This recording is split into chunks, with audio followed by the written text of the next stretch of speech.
बच्चे 5 सितंबर से फॉर्म है, बिल्कुल क्लियर हो गया। और दूसरा वैकेंसीज, सबसे बड़ा सवाल है बच्चों का कि वैकेंसीज क्या है, एक्सपेक्टेड क्या है, क्या अनुमानित है। तो बच्चे अनुमानित तो अभी बता पाना पॉसिबल नहीं है कि भाई ये कितनी होंगी, ऐसी कोई इंटरनल खबर नहीं है और आगे से डिपार्टमेंट से कोई ऐसी जानकारी अभी हमारे पास तक नहीं आई है। फिर भी चूंकि जैसा देखा जाता रहा है पिछले 3 सालों से, हालांकि पिछली बार जो वैकेंसीज थी वो 50,000 के आसपास हो गई, 46,000 कुछ हो गई, लेकिन वो शुरू में वो भी 25,000 के आसपास ही निकली थी। तो आप ये मान सकते हो कि एसएससी का जो रिकॉर्ड रहा है कि वो इसके आसपास अप्रोक्स, मैं ये नहीं कह रहा कि ये एग्जैक्ट है, और इसके अप्रोक्स आप मान करके चलिए वैकेंसीज आपको देखने को मिलेंगी। ये कम से कम होनी चाहिए, बाकी इससे ज्यादा होंगी तो अच्छा ही है आप लोगों के लिए। गवर्नमेंट को झटका लगा, सेंट्रल गवर्नमेंट इसको निकालती है, तो उम्मीद करो कि शायद और बेहतर ही देखने को मिले। पर फिलहाल हम इससे ज्यादा नहीं कह करके चलेंगे, क्योंकि अगर ज्यादा कह करके चलते हैं और जब वो कम आती हैं तो हर बच्चे को दुख होता है। एग्जाम बच्चों जनवरी और फरवरी, ये बिल्कुल उन्होंने कैलेंडर में दिया है, और अगर वो जनवरी फरवरी दे रहे हैं तो आप ये मानिए कि 10 जनवरी से एग्जाम शुरू हो जाएगा। ये इनका रिकॉर्ड भी रहा है, पिछले 2-3 बार से लगातार ये 10 जनवरी के आसपास ही एग्जाम शुरू कर रहे हैं। तो आप ये मान लीजिए कि 10 जनवरी, क्योंकि जिस तरह से एसएससी 2 महीने बता रही है तो पहले महीने में ले दे रही है इस एग्जाम को, तो भाई ये 10 जनवरी क्या, हम तो ये कहेंगे कि 1 जनवरी मान के चलो, कुछ भी हो सकता है, क्योंकि एमटीएस और सीजीएल बहुत, मतलब जो एक्सपेक्टेड था उसकी फर्स्ट डेट को ही कराए जा रहे हैं, है ना। तो अवसर 2.0 बैच के लिए बच्चे लोग परेशान हैं कि सर ये जो है बेस्ट टीम के साथ आना चाहिए, क्योंकि देखो पहली बार ऐसा होगा कि जो फॉर्म है और जो एग्जाम है उसके बीच एक बड़ा गैप है। वरना अगस्त में अगर फॉर्म आते थे तो ये नवंबर और दिसंबर में एग्जाम कराते थे। पहली बार ऐसा हो रहा है कि अगस्त में ही फॉर्म, समझो 27 अगस्त है, क्यों थे, अब 5 सितंबर हो गए तो सितंबर पूरा ही मिल रहा है ऑलमोस्ट। तो ये दिसंबर में 100% एग्जाम हो जाता था, मतलब अगर इतनी जल्दी फॉर्म आएंगे तो अब आप ये मानिए अगर ये जनवरी फरवरी जा रहा है तो एक सफिशिएंट टाइम भी मिलेगा। कि मैं ये तो नहीं कहता कि एसएससी जीडी का जो कंपटीशन है वो उस लेवल पे जा चुका है कि अगर आप यूपी और बिहार जैसे स्टेट से, बिहार से तो मैं नहीं कहूंगा, यूपी एमपी राजस्थान इन स्टेट से हो ना, हरियाणा, इन स्टेट से हो, 4 state, UP MP Rajasthan Haryana, MP में भी कुछ एरिया की थोड़ी कम लग जाती है, लेकिन ये 4 स्टेट्स ना बच्चों बहुत खतरनाक है बच्चों के लिए। सबसे ज्यादा अगर हाई कट ऑफ जाती है तो इन्हीं स्टेट्स की जाती है और स्टेट वाइज कट ऑफ लगती है। तो भाई इन स्टेट्स में जो बच्चा बिल्कुल बिगिनर है कि मैं तो अभी 0 से स्टार्ट करूंगा, तो मैं बिल्कुल भी आपको ऐसे नहीं बहका के चलूंगा यहाँ पर कि भाई आपका सिलेक्शन 0 वाले का भी हो जाएगा, नहीं, थोड़ा सा अनुभव चाहिए होता है। या अगर आप 0 से स्टार्ट कर रहे हैं तो फिर आप बहुत मेहनती, बहुत दृढ़ संकल्पी और मतलब थोड़े से टैलेंटेड भी होने चाहिए, तो फिर चांस है कि आप अब 0 से करो और तब हो जाएगा, ठीक है। लेकिन अगर आपने पहले कभी कोई एग्जाम दिया, थोड़ी बहुत तैयारी पहले की है, तो फिर कर रहे हो स्टार्ट, तो फिर हो जाता है, पर बहुत लगन से पढ़ना पड़ता है। बहुत सारे बच्चे ये कहेंगे कि सर 138 पे कट ऑफ जाती है यूपी जैसे स्टेट की, वो भी सिर्फ फिजिकल की, फाइनल हो सकता है 145 पे लगे, बिल्कुल सच है। 160 में से 145 लाना बहुत बड़ी बात होती है। पर बच्चों आप ये देखो, उनमें से बहुत सारे ऐसे बच्चे हैं कि जिनको 20-20 नंबर का नॉर्मलाइजेशन मिला है।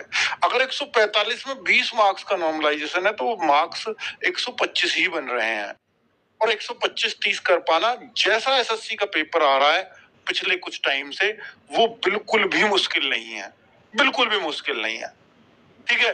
तो मैं आपको, क्योंकि ये कट ऑफ जो हाई होती है ना, ये आपके हौसले को जरूर तोड़ती हैं कि यार इतनी हाई कट ऑफ, और बिल्कुल हद प्रभ कर देंगे किसी को भी 87% पर अगर नेगेटिव मार्किंग भी हो। वैसे 1/8 की नेगेटिव मार्किंग इस कट ऑफ को बढ़ाने का बहुत बड़ा कारण रही है, क्योंकि हर बच्चे ने 80 के 80 क्वेश्चन टच किए हैं।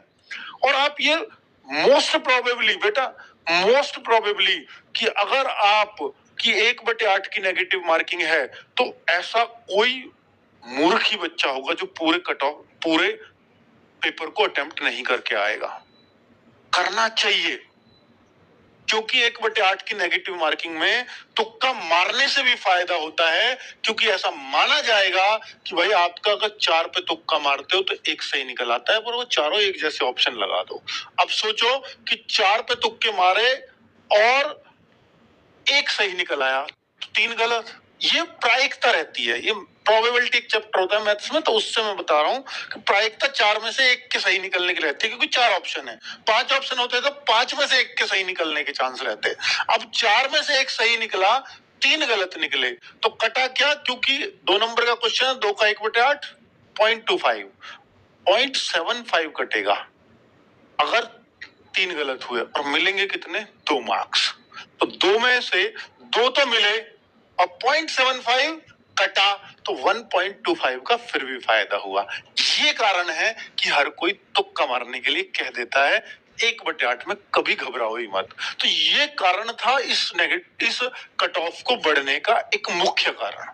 ठीक है, अब बचे दूसरा मुख्य कारण था कि ये अब तक एसएससी जीडी के जितने भी पेपर हुए हैं आज तक, सबसे आसान पेपर ही इस पिछली बार आया था। वरना 46,000 वैकेंसी में ऐसा कोई कारण नहीं है कि 138 यूपी की कट ऑफ जाती है ना।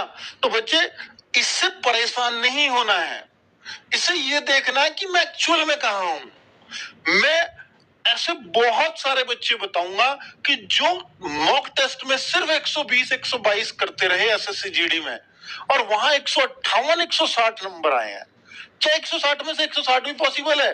बेटा 160 में से 167 भी आए हैं बच्चे के, 165। इस तरीके से, इस लिहाज से भी सोचना है आपको, ठीक है।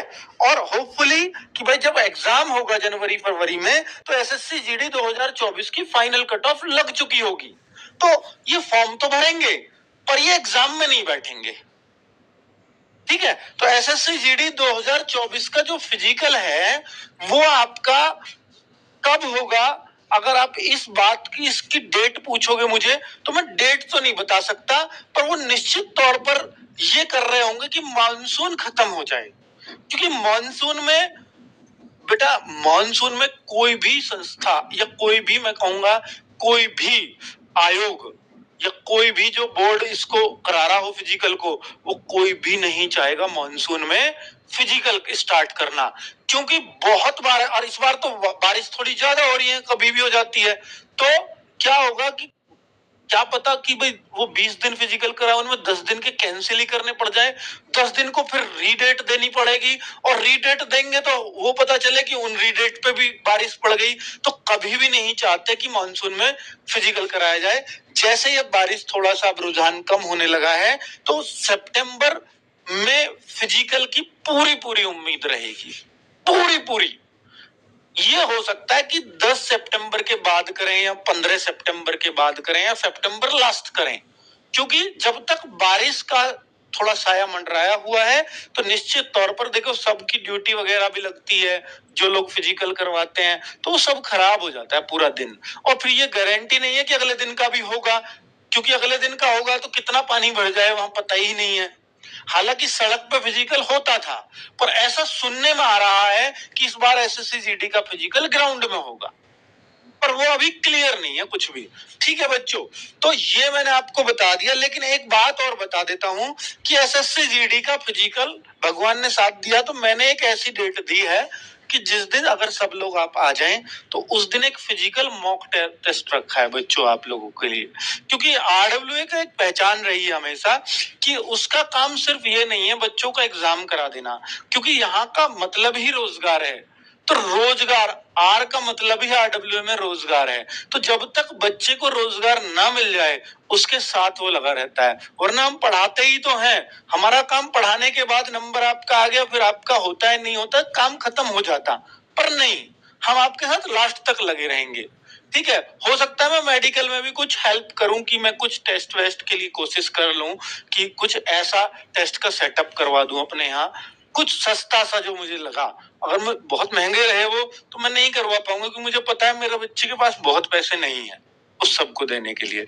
ठीक है बच्चों, तो SSC GD free physical mock trial 10 सितंबर 2024 को हम लोग रखने जा रहे हैं।